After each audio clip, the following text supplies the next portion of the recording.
안녕하십니까 시청자 여러분. 오늘 이 시간은 4.7 재보궐선거에 출마하신 우리 자유연합 정규재 후보를 모셨습니다. 왜냐하면 이번에 선거는 끝났지만은 정규재 후보는 정치인이라보다는 평가가 전부 다 어떤 언론인, 보수 농객으로서 이 부산시장 선거에 들어와서 여러 가지 새바람을 일으켰다. 그래서 관심도 많았고, 그래서 기대 이상으로 선전을 하셔가지고 1.06%의 득표율을 기록을 했습니다. 그래서 지금 박형준, 김영춘 후보에서 3등을 하셨습니다. 그리고 그 여러 가지 주장하시는 부분들이 기존의 정치인들하고 다르게 아주 신선한 충격을 시민들에게 주었다는 여론이 많았습니다. 그래서 많은 분들이 정규재 주필의 이야기를, 마지막 이야기를 한번 더 듣고 싶다, 그런 어떤 요구가 저한테 많았습니다. 그래서 제가 오늘은 정치인 정규재가 아니라 보수농객, 부산의 발전을 위해서 내려온 아주 한국경제신문 주필 정규재로 만나서 여러 가지 선거 기간에 일어났던 느낌, 그리고 앞으로의 부산시의 발전 방향, 여러 가지 부분들을 한번 에필로그로서 한번 이야기를 한번 들어보겠습니다. 반갑습니다. 오늘 바쁘신 중에 네, 시간 안녕하세요. 내주셔서. 예, 뭐 선전은 아니고요. 선전은 아니고, 보통 이제 군소정당 후보들이 1%를 넘기 어렵다고 합니다만 1% 겨우 넘겼으니까 참패죠. 참패까지 보기에는 좀 그렇고. 참패입니다. 이번 선거는 저로서는 여러 가지 놀라웠던 점도 많고 또 걱정스러운 점도 많습니다. 보수 진영에 속한 국민들은 아마 서울, 부산 모두 압도적으로 이겼기 때문에 큰 박수를 칠지 모르지만 저는 여러 가지 걱정되는 점이 많아요. 그래요. 많고 또 내가 표를 좀 더 얻을 수 있었다 하는 아쉬운 점도 있고, 또 이번에 국힘당이 말하자면 굉장히 오히려 국힘당이 이제 선전을 했죠.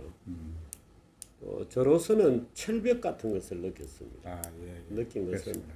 제가 열심히 해서 표를 조금 모아놓으면 문재인 정권이 통째로 들어서 박형준에게 갖다 바치고 결과적으로 그렇다는 셈이죠. 일이 계속 되풀이 되었어요. 그래서 소위 전국적으로 분노 투표가 일어났고, 저는 그 분노라고 표현하기보다는 글쎄요, 굉장히 역설적인 그런 것들을 많이 느꼈고 그렇습니다. 그래서 글쎄요, 우리 정치에 대한 약간의 환멸 같은 것도 느끼고 그렇습니다. 그래서 보수 진영의 이 승리에 대해서 그다지 축하하는 마음이라든가 또는 그 승리를 같이 공감하는 그런 기분이 별로 들지 않아요. 들지 않는다. 예, 그렇습니다. 알겠습니다. 하여튼 그런 이야기를 하나씩 풀어나가겠습니다. 예. 먼저 이제 선거를 5개월 하셨지 않습니까? 예, 부산 태어나서 선거는 처음이죠. 그렇습니다. 예. 아까 방금 말씀도 저는 뭐 잠깐 반장 선거에도 출마해 본 적이 없었기 때문에. 방금 말씀을 하셨습니다만 부산시장 선거 예, 사실은 출마를 각오하시고 5개월 동안 지나시고 예. 간단하게 소감이 어떻습니까? 첫째 놀란 점은 부산에 언론 기능이 없다는 점에 굉장히 놀랐습니다. 예. 우리 이현율 대표는 언론사 때 높은 간부직을 지내신 분 앞에서 이런 얘기 드리기 미안합니다만 부산은 부산일보 국제신문이 차지하고 있는 영향력이 굉장히 낮았다 하는 점이 첫째고, 말하자면 문자 해독계층이 문자로서 뭔가의 정보를 생산하고 유포되고 확산되는 과정, 소위 미디어의 기능이 굉장히 낮다 하는 점을 느꼈어요. 그래서 TV가 그러면은 압도적이냐 하면은 제가 볼 때는 부산의 가장 강력한 정보 전달 기능은 구전이었습니다. 구전. 그러니까 입으로 전달되는 또는 분위기로 전달되는 야 뭐라고 카더라 뭐 하는 식의 그 어떤 분위기, 풍문 그건 완전히 19세기, 18세기 이야기인데요. 저는 약간 그렇게 느꼈어요. 아, 그래요. 네. 그 유튜브는 좀 역할을 했지 않습니까? 부산에는 유튜브를 보는 사람이 굉장히 적다는 사실을 제가 발견을 했어요. 그 중에서도 실사 유튜브 연율 TV는 좀 발군이라고 생각하지 않습니까? 연율 TV에 제가 지난번에 초기에 나가서 출연해서 나왔던 프로그램들이 5,000회, 6,000회 정도. 그렇죠. 만회 가까이 돼갑니다. 그렇군요. 예. 최근에 예를 들어서 부산일보, 국제신문 같은 큰 언론사의 유튜브에 박형준의 프로를 본 조회수는 2,000회, 3,000회를 넘지 않았어요. 아, 그렇습니까? 그렇습니다. 제가 그 국제신문에 나갔던 그 유튜브 채널이 약 한 4만 회 정도 쭉 이제 국제신문에서 제가 출연했던 인터뷰 영상을 여러 개를 잘라서 올렸어요. 시리즈로 한 걸 그래서 봤습니다. 쭉 그걸 다 합치면 한 4만 회 정도인데 또 부산일보나 국제신문의 돈을 내는 독자 수, 유튜브 독자 수를 아무리 합쳐도 330만 대한민국 2위 제2의 도시라고 하는 340만 시민들의 규모에 비기면 너무 작은 거였어요. 그래서 도대체 무엇이 그러면 부산의 여론을 결정하는 거냐? 그 제가 생각했을 때에 야 이건 구전이다. 미디어의 기능이 굉장히 시민의 어떤 의사결정에 지극히 작은 부분을 차지한다 하는 사실을 저는 느꼈어요. 그러니까 미디어가 국제부산이라는 어떤 미디어가 영향력이 적다고 말씀입니다. 적습니다. 낮고 또 기존의 언론들 특히 저는 우리 부산일보 출신이신데 부산일보가 리딩 뉴스페이퍼라고 알려져 있었는데 그 부산일보나 부산의 언론 전체가 어떤 종류의 그 판단 기준을 어설프게 내고 그 기준을 고수하려고 하고 배제하고 말하자면 정치적 논의에서 국힘당과 민주당 이외의 다른 모든 논의를 오히려 차단하고 배제하고 하는 배타적 기준을 가지고 있다고 하는 것을 제가 느꼈어요. 그러니까 언론이 완전히 기득권 돼가지고 기득권입니다. 기득권이고 기득권 세력에 부안해동되어 있는 부합되어 있는 거. 아픈 지적이시네요. 예, 그 가치 기준을 그대로 가지고 있는 겁니다. 그러니까 기존의 국힘당과 민주당이 가지고 있는 가치 기준과 선거 전략이 부산일보 국제신문에 글쎄 뭐 특정 언론 얘기를 하면 안 되겠습니다만 부산 언론들의 내재화되어 있다고 느꼈어요. 그래서 가덕도 같은 경우에 우선 언론들이 가덕도 문제는 공정하게 다루지 않았습니다. 가덕도를 해야 되는데 안 해야 된다 또는 가덕도를 해서는 안 된다 또는 가덕도 반대한다라는 의견은 완전히 묵살하고 해야 된다는 여론만을 소개하기에 바빴죠. 굉장한 편향성을 가지고 있습니다. 그러니까 이런 편향성을 가지고 있는 지식계의 어떤 언론계의 분위기가 굉장히 광범위하게 확산되어 있어요. 그래서 아주 뭐라 그럴까요? 말하자면 광범위한 공론의 장이라기보다는 어떤 계층에서 미리 기준이 만들어지고 그 기준만 요구되고 나머지 조건은 다 배제되는 그런 어떤 배타성 같은 여론의 어떤 수로화 경향, 하나의 여론만 검증된 여론만이 공인된 여론만이 확산되는 이런 일련의 과정이 있다고 저는 느꼈어요. 그러니까 제가 한번 그 캠페인 초기에 그런 얘기를 했습니다만 부산일보가 완전히 쌩깐다. 이런 표현을 제가 썼는데 예를 들어서 뉴미디어, SNS 이런 거를 후보들이 많이 활용을 한다 하는 기사에서 정규제 케이스는 완전히 뺐습니다. 그렇죠. SNS를 통한 선거운동이 정규제의 유일한 무기였고 정규제의 SNS가 가장 강력했는데 SNS 기사를 쓰면서도 정규제는 뽑아버린. 그래서 제가 놀라서 이거는 생까는 거다. 말하자면 정규제는 외부인이라고 규정해 놓고 아예 배제하는 겁니다. 그러니까 논의의 틀 안에 들어와서 같이 논의하는 구조에서 아예 정규제는 빼버리고 이제 문제를 보는 거죠. 저로서는 그래서 굉장히 불만이 있었고 문제를 제기했는데 잘 고쳐지지 않았어요. 그건 뭐 제가 언론인 출신입니다만은 예. 저도 반성해야 되는 부분입니다만은 제가 볼 때는 너무 이 기존 보수 언론이 딱 고착화된 정치 세력 그 이외의 군소 정당은 보수 취급을 언론, 안 하는 보수 그런 게 언론 아닙니다. 있잖아요. 부산일보하고 국제신문은 보수 언론 아니에요. 아 그래요? 예, 그 보수 언론이라고 얘기하시면 깜짝 놀랄 일인데 보수 언론 아닙니다.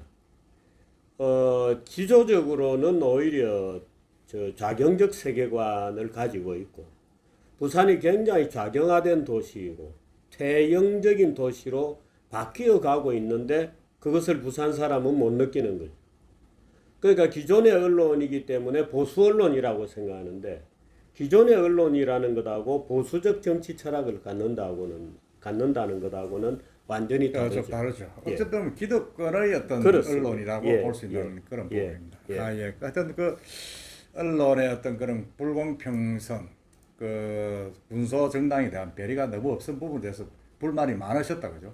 없었고 그는 불가피한 현상이기도 해요. 원래 저는 정당주의자입니다. 예. 정치는 정당이 하는 거지 개인이 하는 게 아니다. 그렇죠. 그래서 무소속이라든지 군소정당에 대해서 그다지 제 자신이 호의적이지도 않고 그렇습니다. 그런데 어떤 주제들, 예를 들어서 가덕도에 대한 주제들, 가덕도 공항 찬반 논변에서 가덕도에 대해서 반대하는 논변을 정면에서 제기했던 것은 정규제 후보죠. 그렇죠. 근데 그 문제에서조차도 정규제 의견을 다루지 않았어요. 그러니까 그런 것들은 불공평하죠. 그렇죠. 그러니까 유일한 반대 의견이라고 볼 수 있는데. 근데 뭐 다루지 않았고.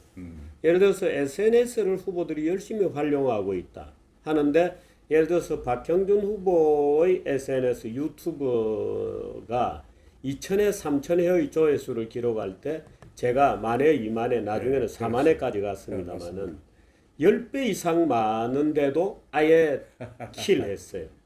그러니까 명백한 거기에는 의도가 있는 거죠. 정규제는 배제한다라고 하는 의도가 있는 거죠. 의도가 있다. 네. 그건 참 글쎄요. 알겠습니다. 네. 그리고 이제 선거를 하면서 예. 부산 지역에 선거를 하셨지 않습니까? 예. 고향이기도 하고. 네. 부산에 대해서 어떤 느낌을 가졌습니까? 선거를 하시면서. 제가 그 선거 마지막 이제 4월 6일 밤에 6일 오후에 서면에서 장장 5시간 동안 유세가 끝나는 시간이 8시였거든요. 그래서 8시까지 3시부터 8시까지 장장 5시간 동안 원고 없이 마라톤 휴식 없이 계속 서서 마라톤 유세를 했습니다. 그런데 그때 제가 부산 시민들에게 호소한 내용 중에 아마 이 문제는 찬반이 굉장히 있을 수는 있는데 제가 이런 비판을 했습니다. 부산이 어쩌다 이런 도시가 되었나? 부산이 어떻게 해서 송상현 광장 정발동상 이런 도시가 되었나? 송상현과 정발이 한 게 뭐냐? 임진왜란 전쟁이 온다는 것을 분명히 알고 있는데도 아무런 대비도 안 하고 그야말로 패잔병이고 그들이 그 당시에 부산을 지배했던 양반사족이었다는 것 외에는 양반사족이 부끄러운 이름이죠. 오히려 아무런 대비도 안 하고 좌성대 외적들이 상륙해서 동네 읍성에 함락되는데 반나절 걸렸거든요. 그렇죠. 일찍. 그러면 전투도 없었던 거죠. 그냥 통과해서 읍성을. 근데 그 패잔병이잖아요. 그 패잔병을 부산에 어느 도시든지 그 도시에 가면 그 도시를 상징하는 동상들이 존재하는데 어떻게 해요? 부산은 이 진취적인 도시가 조선시대 때 양반 부치 그야말로 패잔병이었던 아무런 대비도 안 하고 대한민국을 통째로 길을 열어주었던 그 무능부패한 그 무능한 정발동상은 장군 동상은 보면 무슨 정복군주처럼 되어 있잖아요. 그 손을 치들고 돌격 앞으로를 외치는 듯한 송상현도 마찬가지죠. 아주 뭐 문신의 예의를 다하는.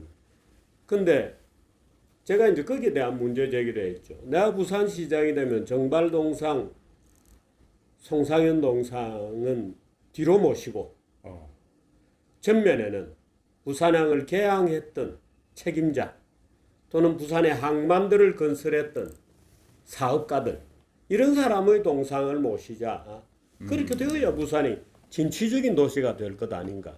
무슨 지금 와서 그 패잔병, 패전의 책임이 있는 그것도 양반이라고 그 당시에 지배자들에 불과한 무능한 지배자들을 동상을 떡 세워놓는 이 우스꽝스러운 도시가 된 거다.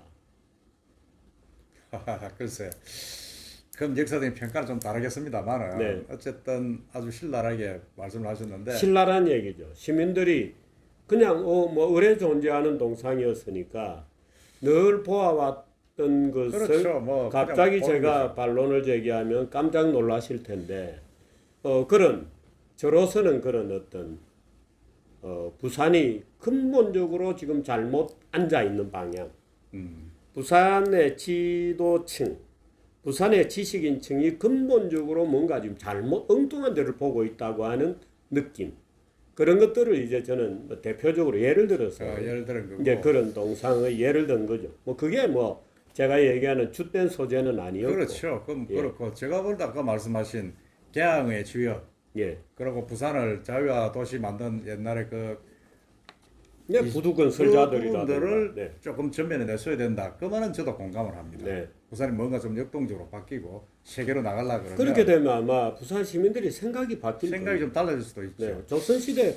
조선시대 지배층 두 사람을 그것도 정말 무능했던 반나절 만에 자성대에서 동래읍성까지 다 뚫릴 때 그 책임자들 그야말로 능지처참을 해야 될 분들 아니겠어요. 글쎄 그게 그 무능한 저 간부들을 오로지 그 당시에 조선의 양반 지배계층이었다는 이유만으로 지금 떡하니 동상을 세워놓고 있는 모습은 놀라운 모습이죠. 조금 그렇다. 하여튼 제가 볼 때는 그것도 그렇지만 부산 개항을 주도한 네. 그 분들의 어떤 모습을 한번 조금 전면에 내시는 것도 괜찮겠다는 생각이 좀 예, 듭니다. 예. 예. 그리고 예. 예를 들면 아. 말하자면 지금 부산 제가 놀란 건 또 이런 겁니다.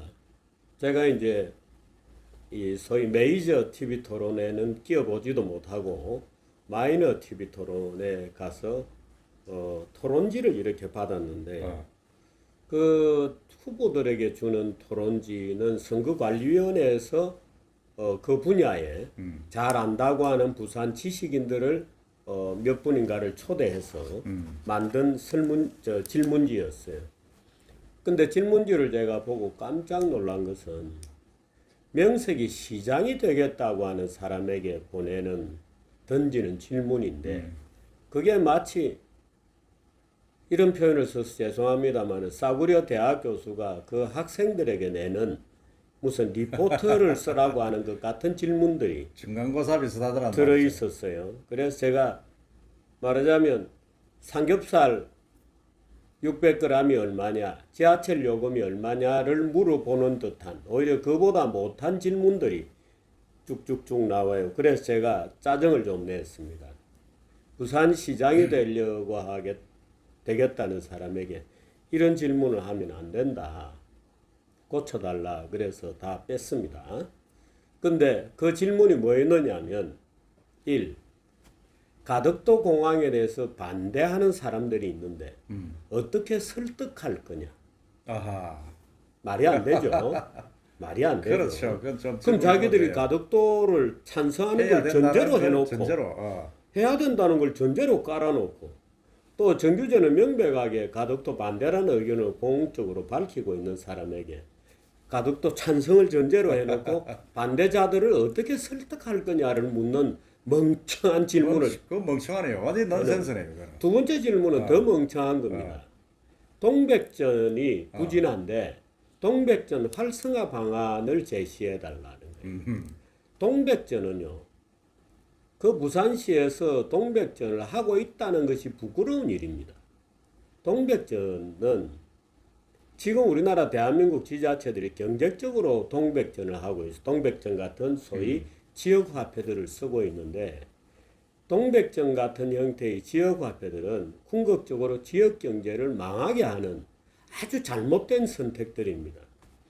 우선은 동백전이라고 하는 말하자면 그걸 주고 카드를 주고 예산으로 일부 이제 디스카운트 메리트를 주는 그런 시스템인데 지역 경제가 오히려 더 큰 시장으로 통합되어 나가는 것이 화폐의 기능이고 또 그게 국민 경제가 성장하는 길입니다. 시장이 더 큰 시장으로 통합되어 나가는 겁니다.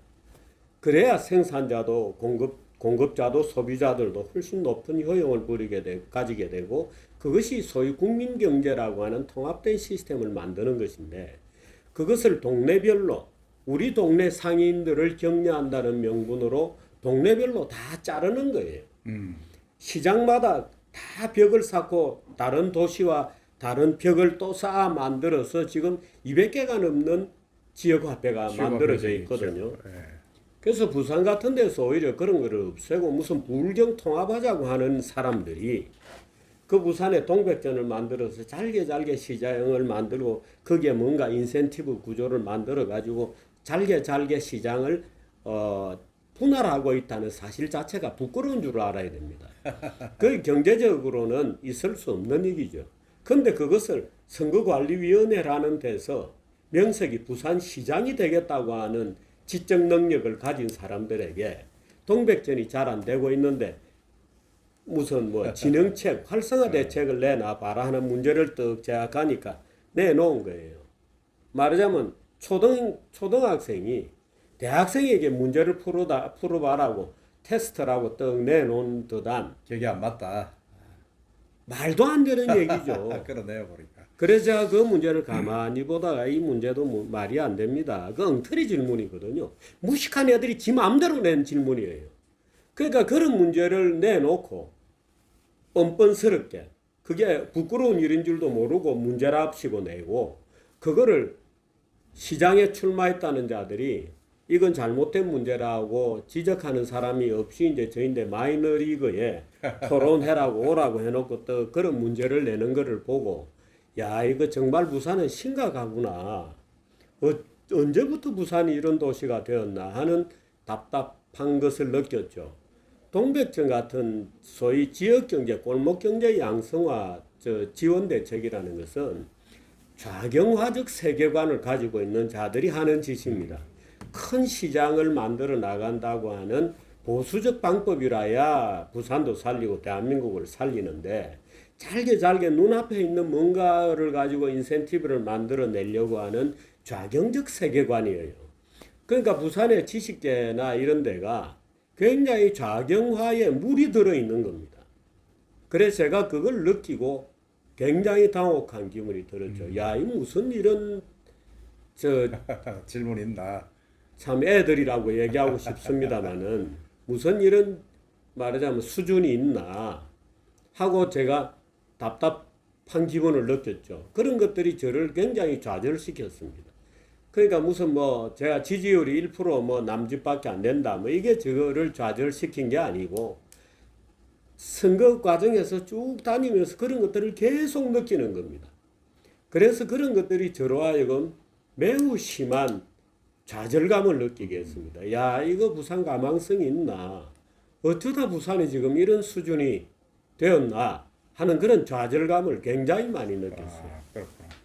그러면 우리 정준필께서 5개월 동안 운동을 하시면서 보면서 네. 공약도 많이 내고 하셨는데 부산이 그러면 이제 시장님은 안 되셨지만은 예. 느끼신 발전을 하기 위해서 가장 우선적으로 해야 되겠다. 이거는 할 수 있는 느낌 제안할 수 있는 부분이 무엇이었습니까? 저는 부산이 새로 설 수 있는 유일한 방법은 이것도 또 부산 분들이 들으면 기분 나쁜 일일 수도 있는 대책인데 아마 그래서 제가 이 시장이 안 되었을 거예요. 정규전 이 방법은 우리하고는 안 맞다. 이렇게 아마 시민들이 느꼈을 텐데, 예를 들어서 지금 그 다른 후보들이 낸 공약을 보면 그 김영춘이나 박형준 이제 당선자나 지금 바로 시장이죠. 박형준 시장이나 이분들이 낸 공약을 보면 제가 느끼는 건 이렇습니다. 우리 그냥 이렇게 살다 죽을래 같은 공약이다. 뭐 우리는 이렇게 살아왔으니까 우리는 이렇게 살다 죽을래. 부산 발전 이런 거 필요 없어. 우리는 그냥 이렇게 살다 죽을 현실 거야. 안주하는 그런 거다. 라는 공약이라고 읽었어요. 근데 마치 이런 것 같습니다.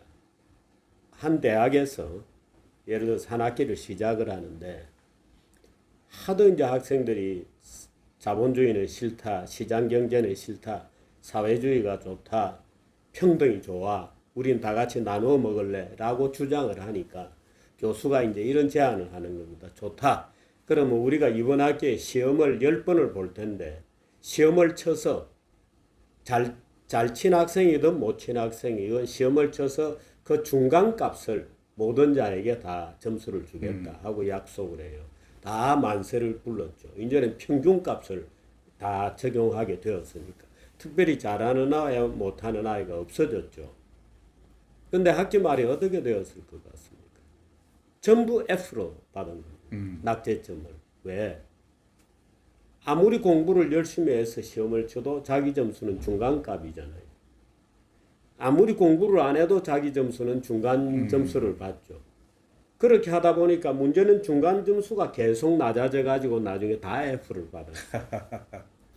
그런 것 같은 게임의 규칙을 지금 부산이 작동하고 있고 대한민국에서 그런 게임의 규칙이 작동하고 있는 겁니다.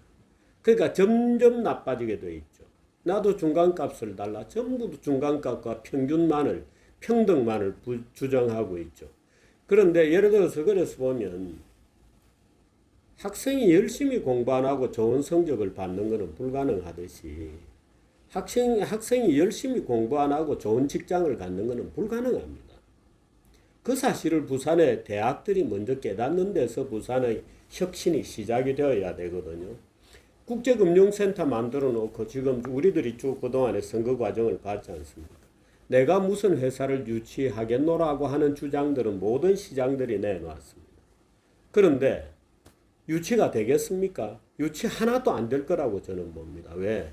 부산에 국제금융센터라고 늘 떠들었는데 그 국제금융센터에 근무할 만한 인재를 부산대학이 길러내고 있지 않아요.